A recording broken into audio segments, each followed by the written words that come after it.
I think actually I saw it was an article recently about, how in previous our generation, that, college was sort of quote unquote the ticket, and it was key to a better life. And I think this generation kind of questions that, from, as you said, from the ROI perspective. But going back to what you were saying about, unleashing the creativity, when you were saying that, it reminded me of the work by Howard Gardner and his MI theory, his multiple intelligence theories. And it really made me think, that, I think these technologies might really help those sorts of individuals who have those really true gifts, whether they're artistic, they're musical, they're writing, they're, kinesthetic. It doesn't matter. There is a way to that this technology can actually leap us forward in ways that we would not have been able to do without it.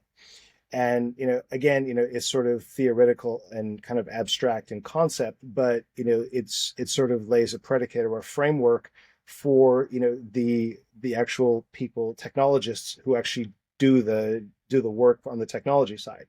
I can't write a line of code to save my life, but it's almost to the point where I can put it in a GPT and pump out a Python script in 5 minutes. I mean, it's kind of crazy.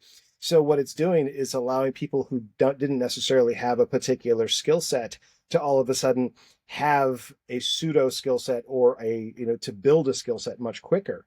And that, I think, is what's going to be interesting from an advancement perspective.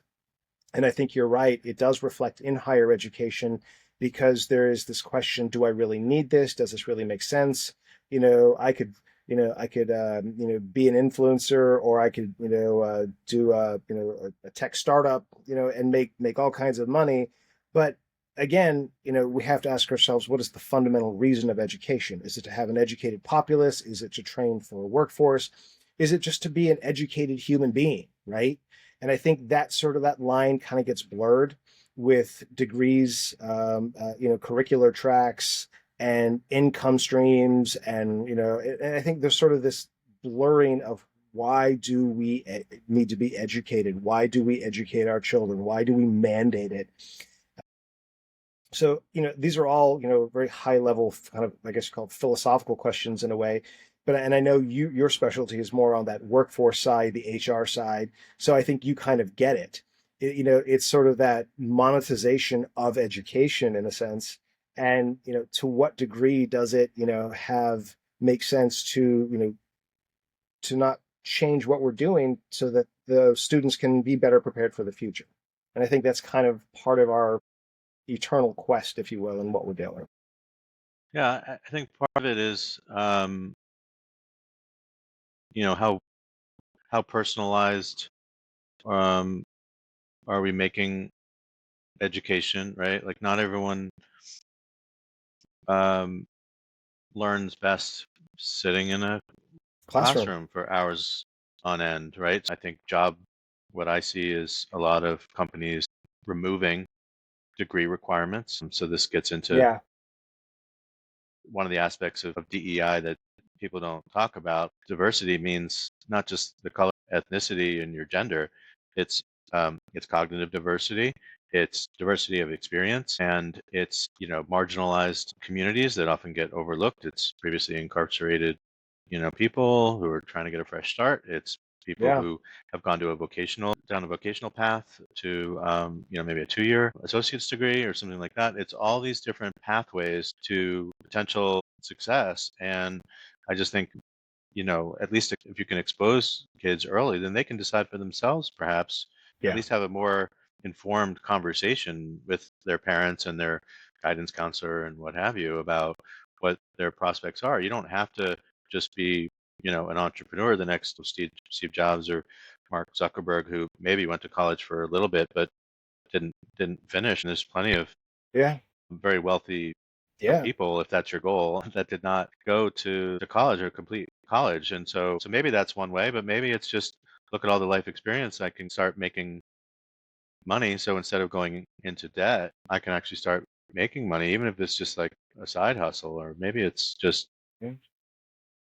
I don't know. I mean, my career has been more, I like to say, more lattice than ladder.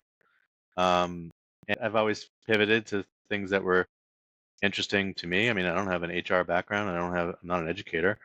Um, but I'm correlating, like you said, like workforce issues, you know, employee, experience, learning and Mhm. development, career progression, but also looking across industries for, different use cases or transferable skills or use cases for technology that could be applied.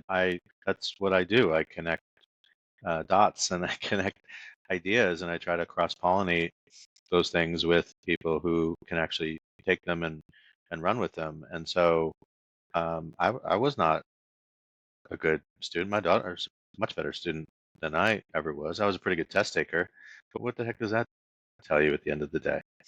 Yeah, no. So you can be a not good student and still have a lot of success in life. I certainly don't want any students to get discouraged just because they don't get straight A's in high school. You're going to look back in 10 years, 20 years and be like, whatever. That's not how I learned. That's not what. There was nothing there that got me excited. I had to go out and Makes experience life and figure shit out. figure it out as I go. Yeah, it's so funny. If anybody were to ask me what is my superpower, that's exactly what I would tell them. I have an uncanny ability to figure it out as I go. I sometimes I can I have these ideas, and sometimes you just need to find an alternate route because life rarely works in a straight path. That's the one thing I figured out, after all these years. So find a way to make it work one way or the other. Yeah. Yeah, exactly.